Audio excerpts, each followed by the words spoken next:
I'm Corey Costello, and this is Tehachapod's Eye on the Capitol. Eye on the Capitol is an informative look at state and national legislation that impacts your life in Tehachapi. From new proposals, new laws, and even future ballot measures, we do the research and pass on that information to you while you go about your life. On today's episode, an update from the state legislature as the deadline looms to approve an interim spending plan as the state budget hangs in limbo. The state Supreme Court is facing a deadline with the governor's challenge of the Taxpayer Protection and Government Accountability Act, a wealthy corporation-funded measure that would challenge the ability for cities to charge fees on developers for the impact they have on local infrastructure. Opponents have dubbed it the corporate tax trick. Meanwhile, the U.S. Supreme Court heard arguments and is yet to render an opinion on recent hearings, including homelessness and the rights of cities to crack down on encampments in public parks, sidewalks, and rights-of-way. Plus, the new Congressman for Kern County and what's next for the now vacant assembly seat. First, we start with the state budget, a long process that started back in January when the governor was at odds with the size of the looming deficit as the Legislative Analyst's Office offered a much bleaker picture than admitted by the governor. Recent tax returns are showing the LAO is closer to the correct number, and now the governor is bargaining with lawmakers regarding the spending plan, which has a June deadline to pass. Currently, the governor is working with educators and labor groups as a threat to cut Prop 98 funding, a bill passed decades ago that guarantees roughly 40% of the state budget to fund schools. The governor initially called for reducing that number and cutting $8.8 billion from education. Recently, that number was lowered to $5.5 billion, but selling the legislature on that point remains. Previously funded social programs are also facing cuts, including subsidized child care space. The state legislature has rejected some of the governor's proposed cuts, including scholarships for middle-income students, public health programs, and housing, while also pushing the governor for more prison reforms. The legislative plan, an agreement between Democrat leaders in the Senate and Assembly, also endorses Newsom's ideas of creating a temporary holding account for future projected budget surpluses until the money actually materializes. There is a June 15th deadline to pass a balanced budget or lose its pay, and the July start of the fiscal year. After lawmakers and the governor took early action last month, finance officials project the remaining shortfall to be more than $27 billion next year. Eyes are on the California Supreme Court, who heard oral arguments on May 8th over the validity of the so-called Taxpayer Protection and Government Accountability Act, a measure backed by some of California's wealthiest corporations as an attempt to skirt development impact fees. The League of California Cities, including the city of Tehachapi, have opposed this measure, which is being dubbed by opponents as the corporate tax trick. While the measure gathered enough signatures to qualify for the November ballot, the initiative is being challenged by Governor Gavin Newsom, who filed to stop the measure from appearing on the ballot, citing it equates to an illegal attempt to amend the California state constitution and would hamper local government's ability to have developers pay for their impact to essential services such as traffic, water, sewer, refuse, and more. Lawyers for the state of California argued in front of the California Supreme Court that rather than simply amending tax law in the state constitution, this would fundamentally restructure how government operates, a more substantial change that could only be proposed by a two-thirds vote of the legislature or through a constitutional convention. The California Supreme Court has until June 27th to render the decision, as that is a measured deadline to set the November 2024 statewide election ballot. Speaking of Supreme Courts, the U.S. Supreme Court has heard arguments and has yet to render an opinion on an appeal case known as Grants Pass versus Johnson. At stake is the ability for cities to enforce no camping ordinances to prohibit people, mostly homeless, from sleeping in parks and public spaces. The Ninth Circuit Court of Appeals first recognized constitutional protections for those who are homeless and have no place to sleep, and held that cities like Grants Pass, Oregon, violate the Eighth Amendment's ban on cruel and unusual punishment when they arrest or fine people who have no access to shelter, a rule that was first invoked in 2006 in Los Angeles. The justices must decide whether city ordinances, similar to the one in place in the city of Tehachapi, that forbid or limit sleeping or camping on sidewalks amount to cruel and unusual punishment. The court could be skeptical that it does, or take a middle ground of the road approach by ruling cities have the authority to restrict camping in public so long as the ban is limited to certain places. Oral arguments were heard on April 22nd, and no opinion has yet been rendered. Staying in Washington, D.C., former California Assemblyman Vince Fong has taken the oath of office following a convincing special election win over Tulare County Sheriff Mike Boudreau for the congressional seat vacated by Kevin McCarthy. You will well and faithfully discharge the duties of the office on which you are about to enter, so help you God. I do. Congratulations, you're now a member of the 118th Congress. Fong's May special election win and swearing in covers the remainder of McCarthy's term that runs until the end of 2024. Fong plans to hit the ground running on issues such as border security and assisting his home state of California in their state water fix. I think we have to work to increase the Border Patrol. We have to build physical barriers on the wall. We have to provide legal flexibility. We need to end catch and release. Those are the things that we can do immediately. The voters of California passed a water bond to get that funded. The federal government has allocated resources to that project, but it's the permitting process that has slowed it down. And so the red tape has to be cut, And that's one of the first things I want to work on when I hit the ground running when I go to Congress. While the election for this seat has been messy and confusing for some, we are not out of the woods yet. Fong and Boudreaux are set to run against one another again for a full 2-year congressional term on November's ballot. Boudreaux is yet to announce if he will actually campaign in the November election after receiving just 26% of the vote in May. Fong will appear on the ballot as the incumbent in November.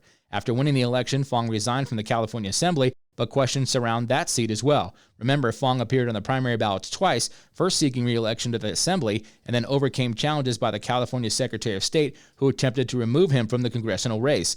Fong scored a pair of legal victories, which exploited a loophole in California's open primary system. Now Fong's 32nd District Assembly seat is open, most likely prompting a special election as he doesn't have an opponent in that race in 2024. The California Public Utilities Commission recently rejected a request from AT&T to remove themselves as a carrier of last resort as the company moves towards abandoning landline phone service in favor of wireless technologies. As a carrier of last resort, AT&T must provide landline service, especially to rural customers where wireless technology continues to lag. Many counties across the state, including Kern County, and many cities, including Tehachapi, sent letters of opposition to the CPUC to deny the request, which they are expected to do on June 20th, citing the need for AT&T to continue their services for rural customers, to address gaps in wireless coverage, and for law enforcement reasons such as security alarms. Understanding their opposition, AT&T is now partnering with Democrat Assemblyman McKinnon, who has authored AB 2797, which would no longer require a telephone corporation seeking relief from carrier of last resort obligations to be a carrier of last resort, or to have any carrier of last resort obligations if the telephone corporation submits a notice containing certain information to the commission and modifies and removes its commission tariffs. The bill requires telephone corporations to identify as part of the notice a census block of the telephone corporation's service territory where there's no population or where the company has no basic exchange telephone service customers, or a census block designated as urban where 2 or more different service providers offer alternative voice services. The bill would also require the telephone corporation to acknowledge in the notice that it will not discontinue basic exchange telephone service until certain federal requirements are satisfied. The bill would require these telephone corporations to provide certain public benefit commitments, including, among things, by providing education to affected customers to explain the benefits and advantages of transitioning to modern networks and services. Like the request for relief from carrier of last resort obligations, this bill is being opposed by several counties in the cities in the state, including Kern County, who has once again requested letters of opposition from cities including Tehachapi.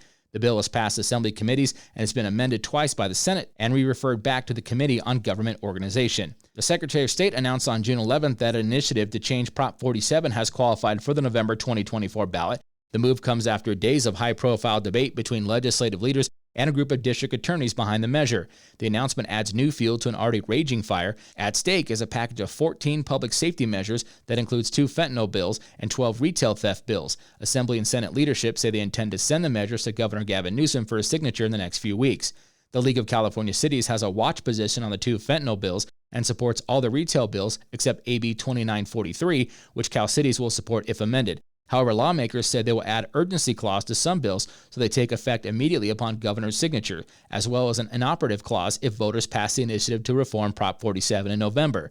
The new initiative would hike penalties for a handful of drug and theft offenses. One of the major provisions would increase punishments for someone convicted of shoplifting with 2 or more prior theft-related convictions. The backers argue theft and other crimes have increased in recent years. Earlier this week, Speaker Robert Rivas, Pro Tem Mike McGuire, and other Democrat legislators held a press conference urging that the inoperative clauses were necessary due to conflicts between the legislation and the ballot measure known as the Homeless, Drug Addiction, and Theft Reduction Act. The lawmakers also said that the bills take a more comprehensive approach to public safety that prevents a return to the days of mass incarceration that would avoid amending Prop 47. The 2014 initiative reclassified some offenses under $950 as misdemeanors. The bills made it out of their respective committees and are now headed to the Appropriations Committee, where lawmakers will likely insert the new clauses. Democrats expect to send the bills to the floor for a vote shortly after, meaning they could be on the governor's desk by the end of June. If passed with the inoperative clause, any rollback of Prop 47 by voters in November found to be in conflict with signed legislation would be null and void. Democrats claim this would prevent potential conflicts between the ballot measure and the retail theft bills, but Republicans say the amendments set a dangerous precedent, forcing our constituents into a false choice between legislative reforms and necessary modifications to Proposition 47.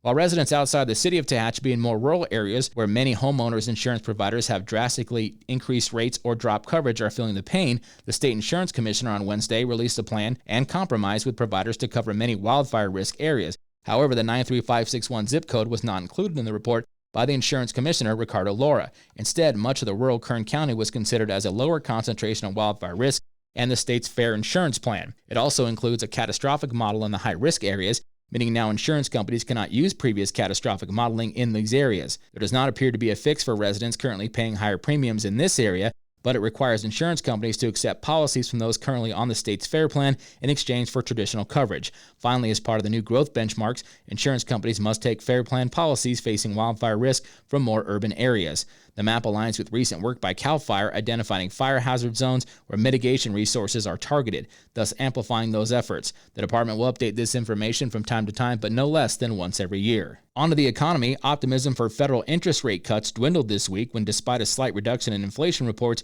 regulators are signaling just one basic interest rate cut instead of 3 or 4 that some projected at the start of the year. Federal Reserve officials pencil in just one interest rate cut this year and forecast more cuts for 2025, reinforcing policymakers' calls to keep borrowing costs high for longer to suppress inflation. Officials voted unanimously to keep the benchmark federal rates in a range of 5.25 to 5.5%, a 2-decade high first reached in July, but policymakers signaled they now expect to cut rates only once this year compared to the 3 reductions forecast in March. According to the median projection, they now see 4 cuts in 2025, more than the 3 previously outlined.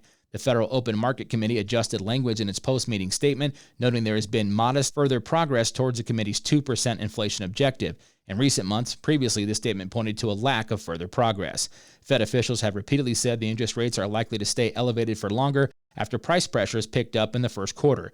But the change nods to more current data showing that price growth ebbed in April and May. Data released earlier this week offered some reassurances that progress towards the Fed's 2% inflation target has resumed. The so-called Core Consumer Price Index, which excludes food and energy, rose 0.2% in May and 3.4% from a year earlier, the slowest pace since 2021. That's the latest from Eye on the Capitol. If you have questions or would like more information about one of the topics covered or have an idea for a future episode, email us at media@TehachapiCityHall.com. Until next time, you keep living up Tehachapi, and we'll keep an eye on the Capitol.